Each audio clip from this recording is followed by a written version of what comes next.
un dragón, un tesoro, una espada. Estos son los famosos símbolos del cantar de los Nibelungos. Un héroe mítico, Sigfrido, apuesto, fuerte e invulnerable.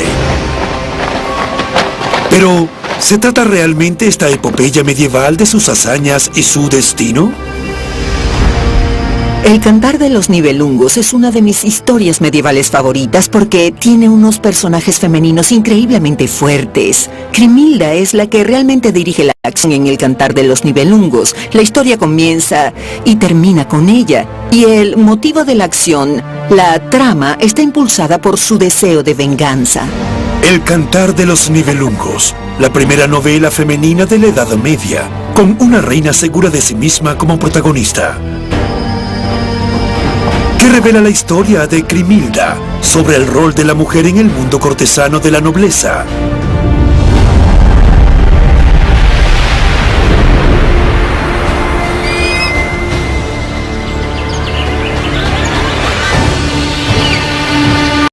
El punto álgido del primer capítulo del libro es un horrible sueño.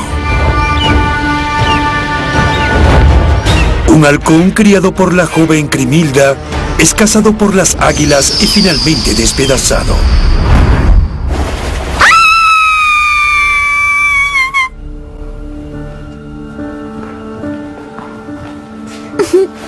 Crimilda, mírame, mírame. Fue horrible. En mi sueño amaba tanto a ese halcón. El halcón es el hombre con el que estás destinada a casarte. Protégelo bien. No me casaré. Jamás.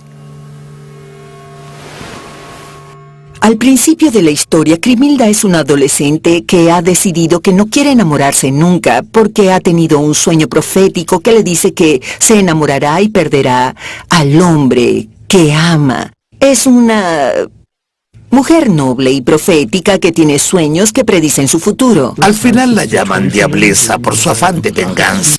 Y ya desde el principio dice, los héroes mueren por la disputa de dos nobles mujeres. Así reza el manuscrito C del siglo XIII, el manuscrito más antiguo conservado del manuscrito del Cantar de los Nibelungos. El texto comienza con: en las antiguas historias se nos cuentan muchas maravillas de héroes ricos en gloria, de múltiples pruebas. Sin embargo, en una versión del siglo XVI, el protagonista de la historia no son los héroes masculinos, sino una mujer. En ese manuscrito, la historia se titula Este es el libro de Crimilda. La historia tiene mucho que ver con ella. Empieza con ella y termina con ella, y la trama está impulsada por su deseo de vengarse de la muerte de su esposo. A primera vista, esta epopeya habla del mundo de los hombres poderosos, Sigfrido y los gobernantes de la corte de Worms.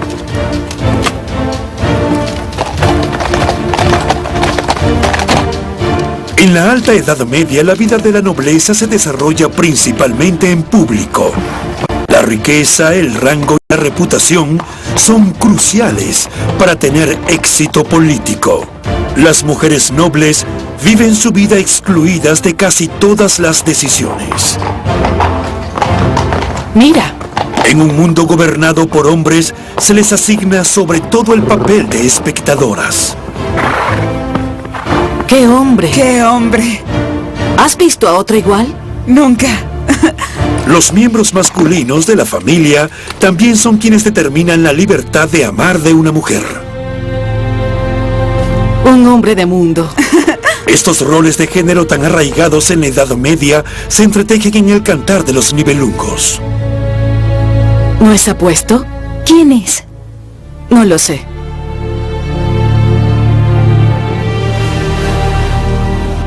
Parece que todas las mujeres que ven a Sigfrido se enamoran de él. Es todo un conquistador. Recientemente nombrado caballero, Sigfrido se apresura a ir a Worms, impulsado por su anhelante amor por Crimilda. Suficiente. Grimhilda, la hermana del rey Gunther, es famosa por su belleza y virtud más allá del reino. Muchos nobles la han cortejado, pero todos han fracasado. Grimhilda mantiene su voto de la infancia de no casarse nunca, pero este desconocido despierta su curiosidad. ¿Quién es? ¿Y qué quiere en la corte de Worms? Hagen, la mano derecha del rey, se pregunta lo mismo.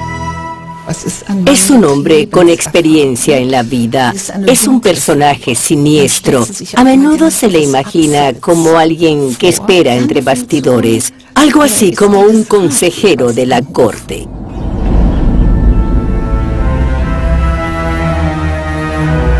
Es Sigfrido, el cazadragones. Dragón, Se dice que es muy fuerte e invulnerable. ¿qué hace aquí? Además, Sigfrido es un personaje de la corte fuertemente estilizado y es inusual. Probablemente porque al principio se asocia al personaje con su lucha contra el dragón y su invulnerabilidad. De forma extraña, Sigfrido se mueve entre una vida en la corte y una vida como héroe épico. En la época de las invasiones bárbaras, Sigfrido ya era conocido como personaje de la mitología nórdica. El arte rupestre y las esculturas lo muestran en su escena más famosa, su lucha con el dragón. Los estudiosos tratan de identificar su origen histórico. ¿Es el rey merovingio Sigeberto casado con la princesa Brunhilda? Él también es asesinado a traición como Sigfrido. O tal vez Armenio, el cherusano que derrotó a los romanos en la batalla del bosque teutónico. Se barajan muchos nombres, pero no hay respuesta. En el Cantar de los Nibelungos, Sigfrido es el hijo de un joven rey de Sandten. Debería darle la bienvenida. Gunther, rey de Borgoña, es el hermano de Grimhilda y su tutor legal. Su corte en Worms representa un ideal medieval, perfectamente organizada, rica e ilustre. Este orden cortesano se ve alterado por Sigfrido, un héroe mítico con poderes sobrenaturales que parece venir de una época completamente diferente. No conoce el miedo, no se detiene ante ningún límite. Es el contraste de Gunther que sigue la etiqueta al pie de la letra. Son dos mundos que chocan en Worms. ¿Qué es lo que quieres? A su hermana y a su reino. Una demanda arrogante que equivale a una declaración de guerra y que en el entendimiento de aquellos tiempos es una barbaridad. Pero Gunther no se deja provocar. En cambio, intenta mediar. Brindemos.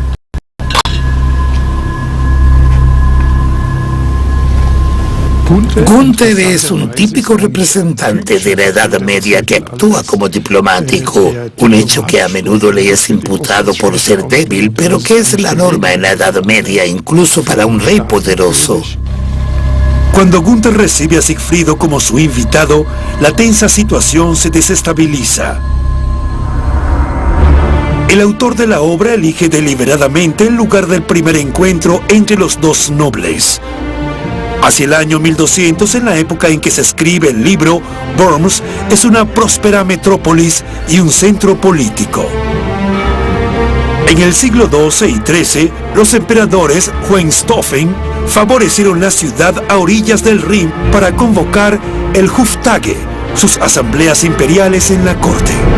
Los emperadores Hohenstaufen son poderosos y gobiernan el Sacro Imperio Romano en el corazón de Europa, un vasto territorio que se extiende desde el mar Báltico hasta el Mediterráneo y desde la costa del Canal de la Mancha hasta los Alpes. Además también reinan en la parte norte de Italia y el Reino de Borgoña, en la actual Francia. En 1152, el más famoso de todos, los Hohenstaufen, asciende al trono, Federico I, también conocido como Barbarroja. Gobernó su gigantesco reino durante casi 40 años y consolidó el poder de los Hohenstaufen. Barbarroja transforma a Worms en un centro político y social. La corte es sede administrativa, alfombra roja y lugar de celebración de fastuosos banquetes. Y también está Beatriz de Borgoña, la segunda esposa de Barbarroja, que añade mucho glamour a la corte de los Hohenstaufen. Se dice que el emperador quiere mucho a su joven esposa. Beatriz no solo le da a su marido 11 hijos, sino que también abre la corte de los Hohenstaufen a nuevas influencias. En su mayoría proceden de Francia y traen los modales cortesanos, los modales de la caballería, la moda y el lenguaje, cosas que cambian el espíritu de la época en la Alemania medieval. El Cantar de los Nibelungos fue escrito alrededor del año 1200 en un periodo cultural de oro. Esa es la situación en la corte y también un escenario que encaja bien en la historia. Por otro lado, el periodo en torno a 1200 se caracteriza sobre todo en Alemania por una inmensa incertidumbre. La aristocracia estaba enredada en una disputa sucesoria y en este contexto se produjeron actos de violencia, se libraron batallas y se desarrollaron maquinaciones políticas que tendían a ser peligrosas. Cuando el emperador Barbarroja muere en 1190, el mundo entero se sumió en la confusión. Como escribe un cronista, comienzan décadas de rivalidades, enemistades y guerras. Las casas nobles ya no reconocen las restricciones morales. El Cantar de los Nibelungos describe la sociedad de la corte de la época de los Hohenstaufen, no como aspira a ser, sino como es en realidad. Dividida entre los altos ideales y los hechos reales que a menudo implican violencia, traición y enemistad. Los personajes actúan con ese telón de fondo. En ese sentido, creo que el libro no es un residuo de tiempos paganos, como algunos afirman, sino que, tal como yo lo leo, es en realidad un presagio de la modernidad.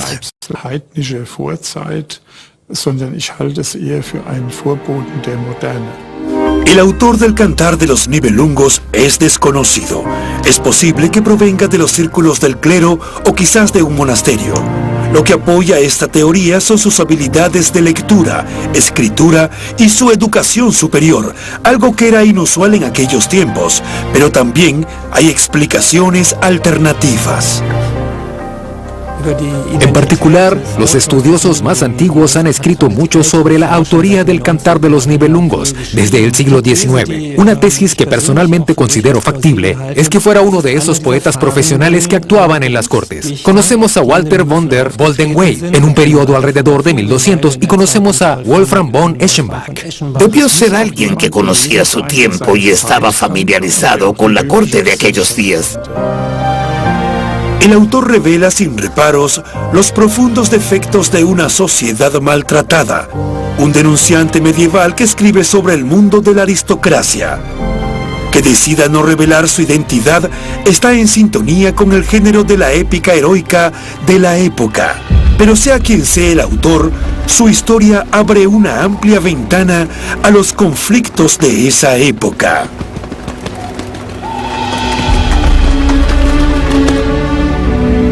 Sigfrido lleva más de un año como invitado de la corte real de Worms. Mientras tanto, se ha hecho amigo de Gunther y le ha prometido lealtad. Sin embargo, ambos hombres siempre tienen en cuenta sus propios intereses. Con tu ayuda lo tendré.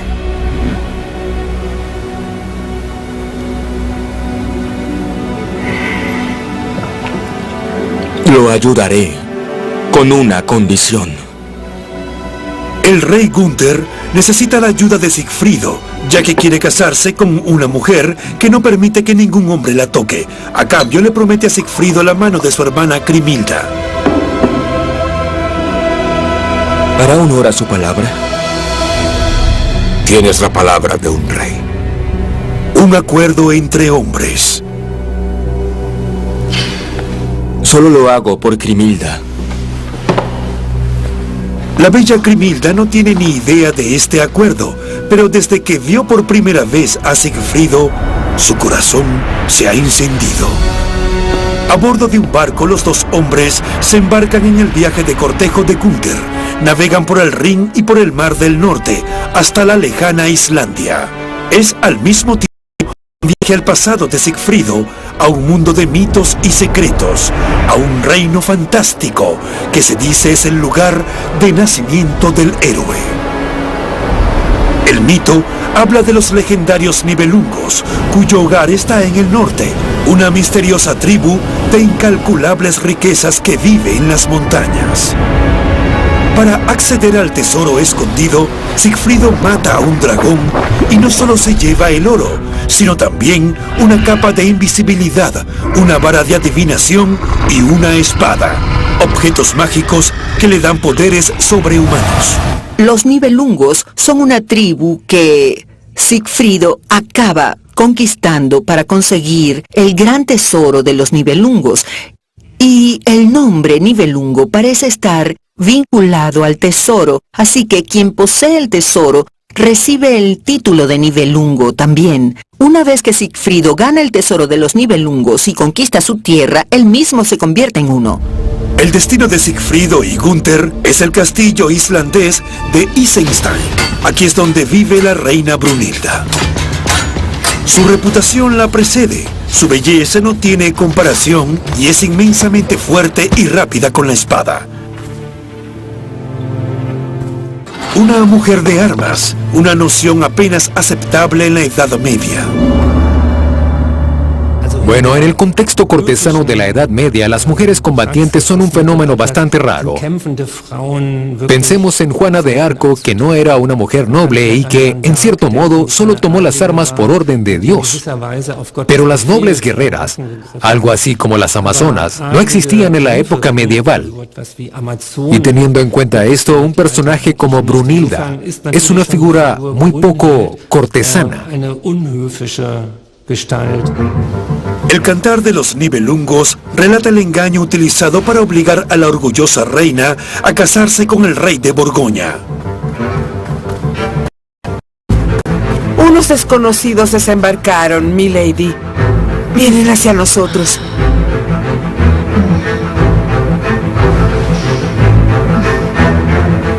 Para desviar la atención de Brunhilda del brillante héroe Sigfrido hacia Gunther, los dos hombres concibieron un engaño. Cuando llegan a Isenstein y desembarcan del barco, Sigfrido sujeta el estribo del caballo de Gunther para que éste pueda montar fácilmente el caballo. Y lo hace a sabiendas de que son observados por Brunhilda y toda su corte. El gesto de sujetar el estribo es importante porque se entendía como un gesto de sumisión y esa mentira es muy importante porque determina gran parte de la siguiente acción de la historia. La escena del estribo pretende demostrar a Brunhilda que Gunther es el rey y pretendiente y Sigfrido solo su vasallo. Existe una antigua relación entre Sigfrido y Brunhilda. Se trata de un motivo de la leyenda nórdica que no se desarrolla en el libro, pero que sigue brillando. La Brunhilda de la historia cree conocer a Sigfrido, pero esa cuestión se deja de lado. En el cantar de los Nibelungos, Brunhilda es en realidad la reina de Islandia, la cual, en una especie de situación matriarcal, es reina en Islandia y ha jurado no casarse nunca, a menos que su esposo pueda vencerla en un duelo. Y tiene éxito, por supuesto, utilizando otra artimaña. En 3 concursos, jabalina, lanzamiento de piedras y salto de longitud, Sigfrido, bajo su capa de invisibilidad, ayuda a Gunther a derrotar a la invencible reina. A regañadientes, Brunhilda viaja con ellos a Borgoña, un reino ficticio que sin embargo tiene una fuente histórica. Los borgoñones eran una tribu que vivía en el siglo V en la provincia de Germania Secunda Y el rey de esa tribu se llamaba Gundahara, el cual sería Gunther. En los años cercanos al 430, este rey Gundahara, de los Borgoñones, reconoció la debilidad del Imperio Romano en Galia, donde las disputas por el trono en Roma provocaron una guerra civil, y con sus Borgoñones quiso cruzar el río e invadir Galia para ocupar esta posición de poder. Durante el periodo de las invasiones bárbaras, los borgoñones se desplazan desde su sede ancestral en el río Oder hasta la frontera con Galia. Ahí encuentran un nuevo hogar. Convierten el antiguo asentamiento romano de Worms en su capital. En las décadas siguientes, los borgoñones consiguen defender su poder en el río Rin, llegando a ampliarlo. El caos causado por las invasiones bárbaras juega a su favor. Los borgoñones luchan con éxito en diferentes alianzas. Cuando el rey Gundahara decide conquistar territorios en la Galia romana, comete un error que tiene consecuencias nefastas y supone el fin de los borgoñones. Fue derrotado por un maestro del ejército romano, Aecio, que gobernaba Galia en esa época junto con sus tropas auxiliares de hunos. Esta derrota del 435 al 436 está reflejada en cierto modo en el libro en la batalla de los borgoñones contra los hunos, en la corte de Atila. Si el autor tenía en mente una historia sobre una caída por razones literarias o como comentario social, era una buena idea utilizar a los borgoñones que estaban fuera de juego y así podía contar una historia sobre cómo no ser derrotado. Un truco literario muy utilizado incluso hoy en día es que el autor de una historia la sitúe en un tiempo lejano, pero en realidad siempre hable de su propio presente. Tras un exitoso noviazgo, Gunther cumple su promesa. Sigfrido puede casarse con Crimilda, un matrimonio feliz. Pero esta fachada del mundo cortesano solo esconde un pozo insondable de oscuros secretos.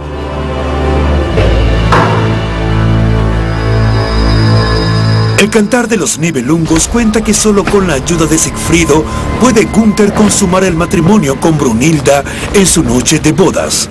El rey fracasó ante la resistencia de Brunilda.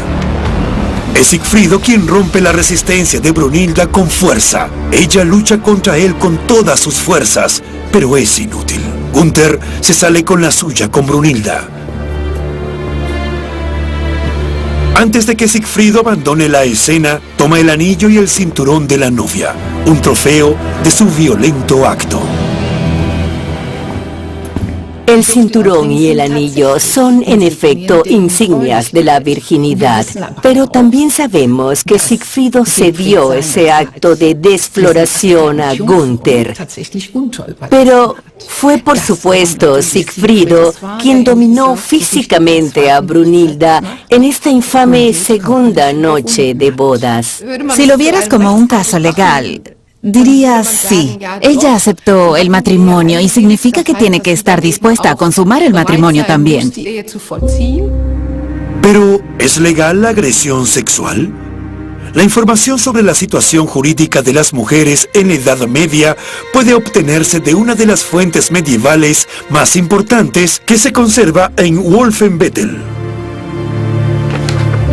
Se trata de una edición del Sachsenspiegel. Por primera vez, este texto jurídico alemán, el más antiguo, lleva al papel las leyes consuetudinarias del siglo XIII. En aquella época, todas las mujeres tenían un tutor legal masculino. Por lo general, primero el padre, luego el marido y en ocasiones también un hermano. Las mujeres dependen en gran medida legalmente y la mayoría de las veces también económicamente de estos hombres. El Sachsenspiegel es un documento del derecho alemán, en particular del derecho consuetudinario y feudal del siglo XIII, que define la condición de la mujer como subordinada. Aquí se define la tutela del padre y posteriormente del esposo. En cierto modo también considera a las mujeres especialmente necesitadas de protección, porque independientemente de su posición social, la violación era castigada con la muerte, y esa era una pena que no aplicaba solamente a las personas nobles. El cantar de los Nibelungos es un testimonio de la frágil relación entre hombres y mujeres. No existe ningún otro lugar donde esto se traduzca en semejante batalla de géneros. Para los hombres, las mujeres son siempre culpables y malvadas. Y para las mujeres, los hombres son responsables de todas las desgracias de sus vidas. La Iglesia también influye en la igualdad de género. Se menosprecia sin contemplaciones a las mujeres. Al fin y al cabo, fue el pecado original de Eva lo que provocó la expulsión del paraíso.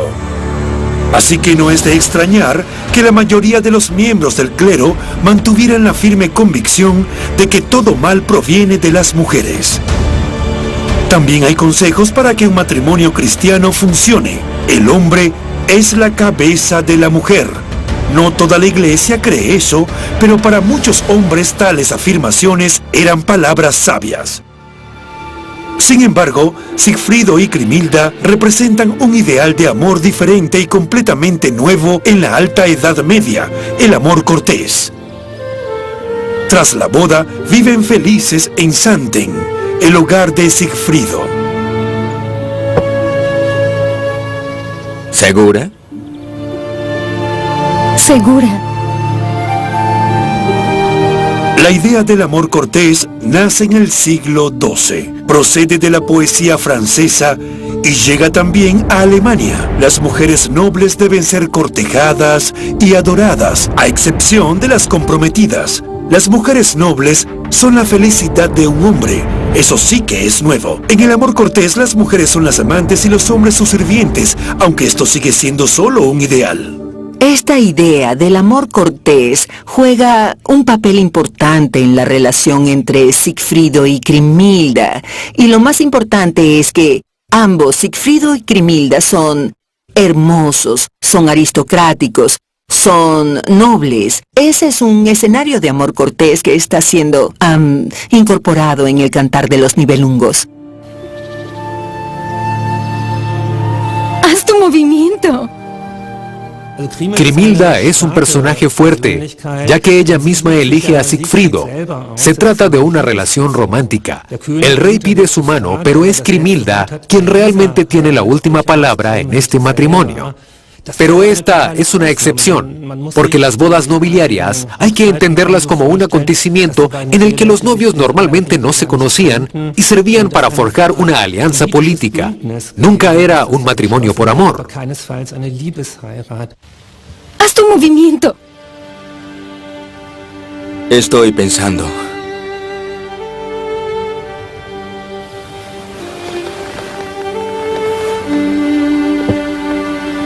Eso no te ayudará.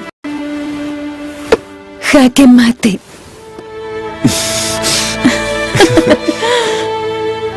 Por tu victoria. Por mi victoria. Su felicidad es acompañada por el éxito. Sigfrido obtiene la dignidad real. Su padre abdica al trono a su favor. Sin embargo, el ambiente en la corte de Worms es todo lo contrario. Brunhilda no encuentra la paz. ¿Por qué Sigfrido, como vasallo del rey, no está en la corte de Worms? Ese sería su deber, estar a disposición de Gunther en todo momento.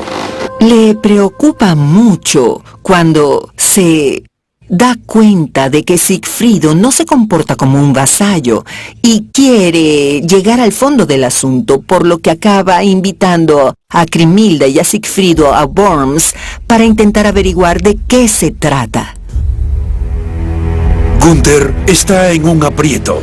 Tiene que hacer lo que su esposa espera de él. Brunhilda quiere que los invite. Sigfrido y Grimhilda deben venir a Worms. ¿No puede persuadirla? No, ella insiste. Desde hace mucho tiempo. Si no actúo pronto, sospechará. Tendremos que tener cuidado. Prepararé todo. Gunther debe temer que sus mentiras salgan a la luz y sea humillado en público. Este es el gran momento de Hagen como el consejero más importante del rey. El papel de Hagen en la historia refleja también la realidad de la nobleza en torno al año 1200. Un séquito de consejeros reales se ocupa constantemente de apoyar al rey en sus decisiones.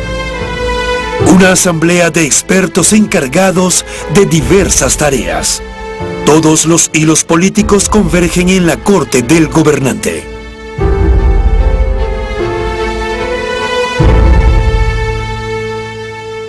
La corte es el centro de poder de un gobernante o monarca medieval, y este no puede actuar sin su corte. Durante el reinado de los Hohenstaufen, se puede observar que no solo la corte real, sino también las cortes de los nobles crecen de manera considerable en tamaño e importancia. Un ejemplo de ello es la multitud de cargos en la corte: mariscales, coperos, mayordomos y chambelanes, pero también cocineros y aparecen en el libro. Desempeñan un papel importante en la expansión del poder y el esplendor de la corte de Borgoña.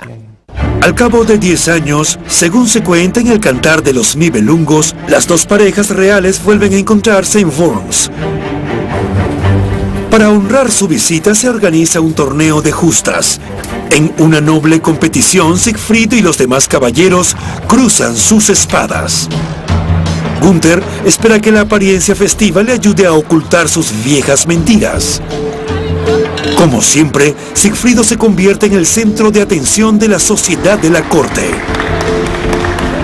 Mi esposo. Todos los reinos deberían inclinarse ante él. Tal vez, si no fuera por Gunther. ¿Qué apuesto es? Tal vez, pero Gunther tiene más rango que él. Disculpe. Mi esposo y Gunther son iguales. Sigfrido es vasallo de Gunther. ¿Vasallo? Nunca. ¿Qué le hace pensar eso? Sigfrido es... vasallo de Gunther.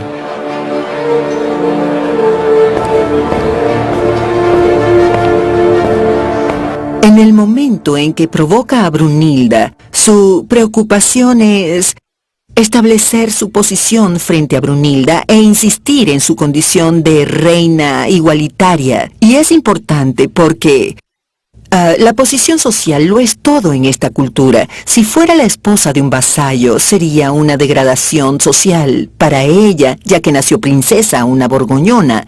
Por eso es importante insistir en su posición social como reina por derecho propio e igualitario. La disputa entre estas mujeres de la realeza revela una idea central de la Edad Media. La posición social de una persona está predeterminada por Dios y no puede modificarse en vida.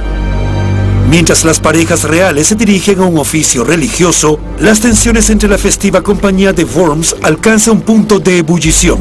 Hay mucho en juego para ambas mujeres. ¡Deténganse! Soy la esposa del rey. Una concubina no puede casarse con un rey. ¿Cómo se atreve? No es más que una segunda esposa de mi esposo. Aquí está la prueba. El cintillo y el anillo que Sigfrido le quitó a Brunilda. Una humillación y un gran desastre diplomático. Brunilda comienza a llorar y lo hace en un lugar muy concurrido. La entrada de la iglesia es una de las zonas centrales de la corte. Está llorando delante de toda la gente de Grimhilda, delante de toda su gente, delante de todos los hombres de Gunther. Y este llanto público es una señal de que algo está muy mal, que ha habido una violación del protocolo cortesano, que ha habido un acto de deshonor que necesita ser corregido. No es solo una expresión de que ha sido herida de alguna manera o de que su orgullo ha sido herido, sino que en realidad es un gesto político que obliga a Gunther a actuar y a restaurar su honor. Siempre esperé que en algún momento ella le hiciera una gran escena a toda la corte de Borgoña y dijera: váyanse todos al demonio, regreso a Islandia. Sinceramente eso me habría resultado más fácil de entender, pero el autor, en mi opinión, atrajo al público a propósito a estas ambivalencias cortesanas. Los escándalos reales siempre han sido populares entre el público, incluso en la Edad Media. Esta es la puerta norte de la Catedral de Worms, donde se dice que se desarrolló la disputa entre las dos reinas. El autor eligió este lugar a conciencia. La puerta norte de la catedral tiene dos funciones. En primer lugar, es la puerta del rey, y en segundo lugar, todos los actos jurídicos se anuncian al público aquí, en la puerta norte, y eso significa que todo lo que ahí se diga es público. No se trata de una riña entre dos mujeres, sino de mantener una posesión, y las palabras que se dicen no ofenden el honor de cada una de ellas, sino también para sus esposos y el tribunal. No solo la posición social y el honor son cruciales tanto en el libro como en la vida real de la nobleza, sino también, como muestra el Sachsenspiegel, cómo está estructurada la posición social en esta sociedad noble. La disputa de la reina es acerca de la posesión, y este insulto de ser llamada concubina es un argumento para reclamar una posición más alta. Esa es toda la estrategia del autor del Cantar de los Nibelungos. Todos los personajes son engreídos. La expresión medieval sería Übermut. Son orgullosos, demasiado orgullosos, no conocen límites, y esta falta de contención les lleva a la violencia y al asesinato, finalmente a su perdición. Aunque Grimhilda no pueda probar su acusación, la sola sospecha de que Sigfrido pudiera haber desflorado a Brunhilda es un ataque directo al honor de Brunhilda en el entendimiento de la Edad Media. Hay que proteger el honor público. Hoy en día a menudo nos cuesta entenderlo. En aquellos tiempos los ataques de celos tenían poca importancia mientras la buena reputación de uno se mantuviera intacta, y la acusación de Grimhilda daña esta reputación. Puede que fuera Grimhilda quien insultara, pero en su mundo, Sigfrido también es responsable de su esposa. Y Hagen, por supuesto, también lo sabe. En realidad, Hagen es quien se apresura a defender el honor público de la Casa Real y pone este honor por encima de todo lo demás, más tarde incluso por encima de su propia vida. Y al mismo tiempo, aquí el término orgullo o Übermut tiene una importancia crucial. Es evidente que se excede. Nadie más que Brunhilda espera eso de él, y es por eso que no está obligado a hacerlo. Sin embargo, Hagen trama una venganza y convence a Gunther para que se una a él. Con el pretexto de una partida de caza, atraen a Sigfrido a las cercanías de Udenwald. Grimhilda no tiene ni idea del peligro que corre su esposo, aunque debe saber que el insulto que hizo a Brunhilda acarrea consecuencias. Ahora se arrepiente de su comportamiento inapropiado. También porque Sigfrido la golpea con dureza por ello. Y Grimhilda ignora que Hagen se ha convertido en su enemigo y en una amenaza mortal para su esposo. Por eso comete un terrible error al revelar a Hagen el secreto del único punto vulnerable de Sigfrido. Hagen decide que Sigfrido es una amenaza y trama un plan para asesinarlo. Hagen va a ver a Grimhilda y le dice que quiere proteger a Sigfrido. Y ella le dice que hay un punto en su espalda donde cayó una hoja de tilo mientras se bañaba en la sangre del dragón, y en ese punto es vulnerable. Grimhilda incluso marca el lugar en el manto de Sigfrido para que Hagen pueda ver fácilmente dónde es vulnerable su amado esposo. Se da cuenta demasiado tarde de que ha firmado su sentencia de muerte con este acto. Durante la cacería, el desprevenido Sigfrido se arrodilla para beber agua de un arroyo. Hagen le clava una lanza en la espalda justo en el lugar que Grimhilda había marcado. El héroe más grande de su tiempo ha muerto. El texto denuncia la acción asesina de Hagen como una grave traición. Aquí el autor expresa su crítica al comportamiento de la nobleza que simplemente se toma la justicia por su mano. La muerte de Sigfrido en el Cantar de los Nibelungos es el punto de inflexión en la vida de la heroína. Grimhilda pasa de ser víctima a victimaria. La inconsolable viuda solo tiene un pensamiento: quiere que los responsables de la muerte de su esposo paguen por ello, al precio que sea.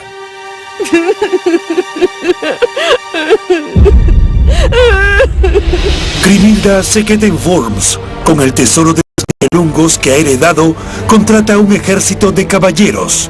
Sin embargo, Hagen roba el tesoro y lo hunde en el río Rin. Luego de 13 largos años, un pretendiente llega a la corte de Borgoña. Es Etzel, rey de los hunos, que corteja a Grimhilda y pide su mano. Al principio, ella duda, pero acaba aceptando. Su motivo no es el amor, sino la venganza que busca. Grimhilda emprende un largo viaje al país de los hunos. Así comienza la segunda parte del Cantar de los Nibelungos. La detallada descripción del viaje por el Danubio dio lugar a muchas especulaciones sobre la identidad del autor. Al parecer, conoce muy bien cada una de las regiones por las que viajan. En su camino hacia el país de los hunos, Grimhilda se detiene en Passau, donde es recibida por su tío, el obispo, un detalle menor en el texto, pero que puede tener algún significado. A principios del siglo XIII, el obispo de Passau es el obispo Wolfgar. Es conocido como gran mecenas de las artes y amigo de los poetas. Quizás el autor del Cantar de los Nibelungos podría encontrarse en su círculo de amistades. El apéndice del libro, el llamado Klage o Lamento, permite sacar algunas conclusiones. Fue escrito por un clérigo llamado Conrad, que se hace llamar Meister Conrad, e incluso revela que el obispo Passau ha encargado la obra. Los eruditos se basaron en este hecho para concluir que el autor del Cantar de los Nibelungos se encontraba en el círculo del obispo de Passau. Al nombrar lugares que existieron y que eran conocidos por la mayoría de las personas, el autor no solo subraya la autenticidad de su historia, sino que también insinúa quiénes son las personas reales que hay detrás de los personajes. Desde Passau viajan a Viena. Ahí se celebra la espléndida boda del rey Etzel. Tras los festejos parten de nuevo, y esta vez con destino a la residencia real de Esztergom, en Hungría. En la época medieval, Esztergom era un castillo impresionante. Sin embargo, la basílica adyacente fue construida en el siglo XIX. Alrededor del año 1200, el castillo es la sede real de la dinastía húngara. Los húngaros se consideran descendientes directos de los hunos. Esa podría ser la razón por la que el autor elige Esztergom como residencia de Etzel, el gobernante de los hunos. En el Cantar de los Nibelungos, Etzel es el segundo esposo de Grimhilda y, si se quiere, su instrumento de venganza. Él, por supuesto, se basa en Atila, el huno.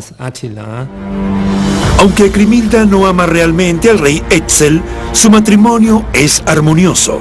En el 7º año, le da un hijo. Sin embargo, nunca ha perdido de vista su plan de destruir a los hunos de Sigfrido.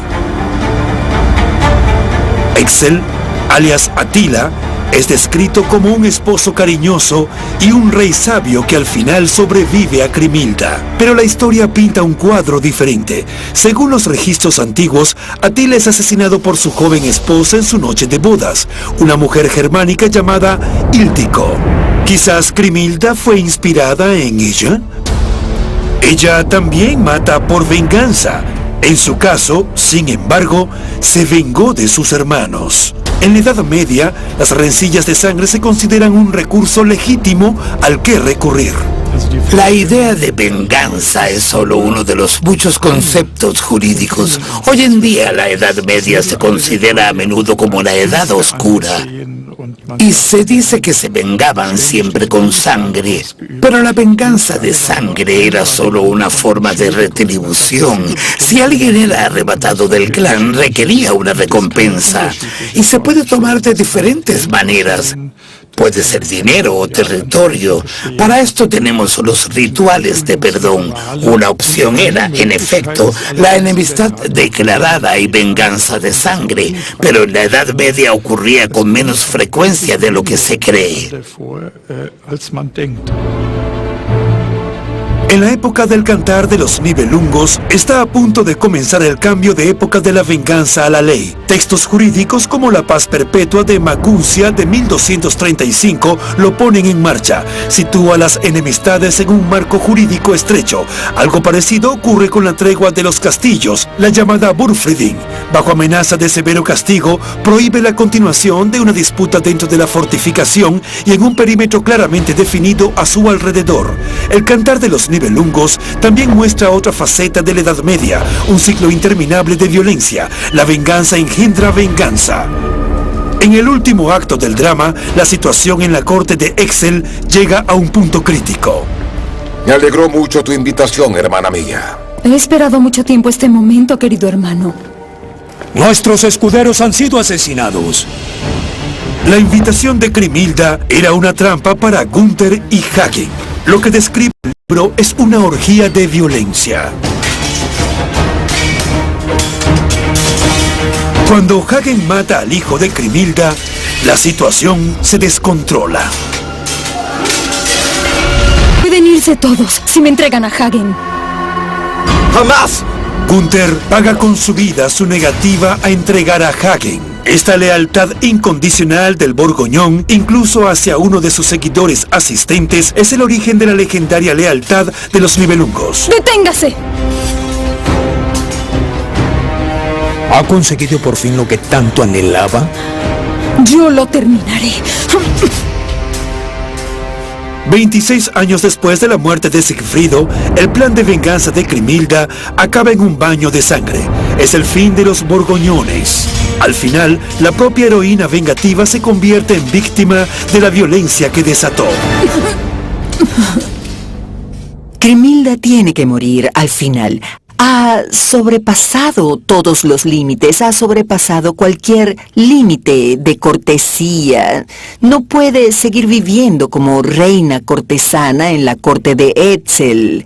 Legalmente hablando, su muerte es un castigo apropiado para el asesinato de Hagen y de Gunther.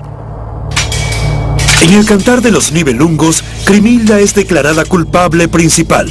A través de su enemistad con Brunhilda, ha sellado el destino de todos los que están a su alrededor. Sin embargo, parece que el público no quedó demasiado satisfecho con el final de la historia.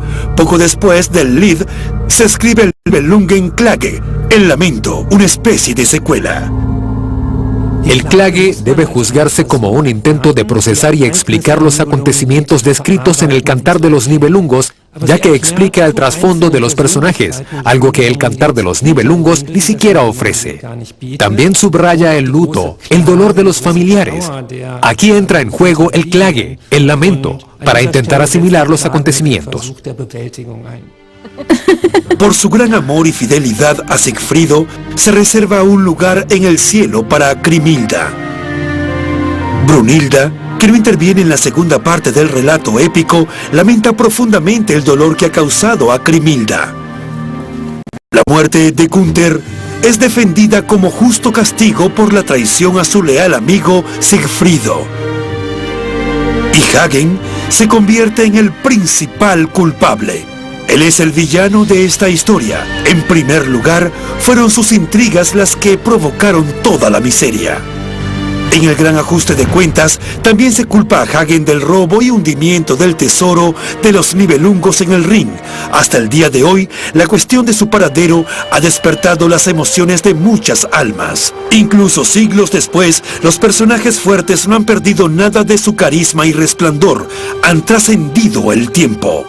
Creo que El Cantar de los Nibelungos es un libro fascinante porque está muy enfocado en la interacción social, la lucha por el poder, el comportamiento sutil que cambia la forma en que las personas se ven entre sí e interactúan, y es muy contemporáneo. Hay cuestiones que tienen que ver con el género, con el poder, con las relaciones personales, con encontrar una voz. Todas estas formas de interacción y expresión que siguen siendo de interés. El Cantar de los Nibelungos es una obra poética que permite muchas interpretaciones y huye de una simple moraleja.